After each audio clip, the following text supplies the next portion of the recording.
After she says her brother was taken into ICE custody after what would have been just a routine traffic stop. Well, his arrest came just days before the federal surge came to an end. Family tells our John Duran that the man was not in the country illegally.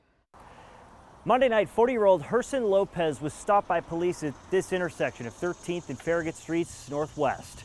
Family says not long after he was stopped, federal agents arrived, followed by a 45-minute interrogation. Then Lopez was arrested. The whole thing was caught on video. To ask for a lawyer. Dozens watched police and federal agents stop Lopez and question him. Did they tell you what they pulled you over for?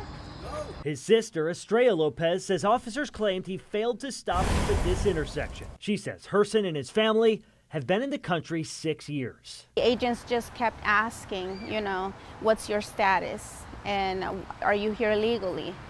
And my brother didn't answer those questions, and so I guess they just assumed that he was here illegally. Get him back his paperwork and let him go. Estrella says her brother, originally from Honduras, applied for asylum, but his family wouldn't say if he initially entered the United States legally. The judge gave him permission to stay in the country for another year. Herson lives in D.C. with his wife and 7-year-old nonverbal autistic daughter.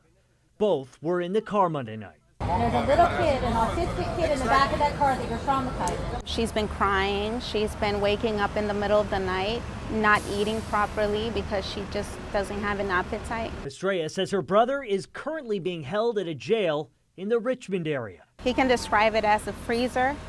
He says it's a freezer in here. And of course, he has asthma, so we're concerned because he doesn't have access to medication. She calls the situation heartbreaking, especially since she says her brother doesn't have a record. He's not a criminal, and he was treated as a criminal. So I hope that everybody can see the injustice that happened that night in front of his daughter, my niece. The FBI's Washington field office wouldn't comment on this specific incident.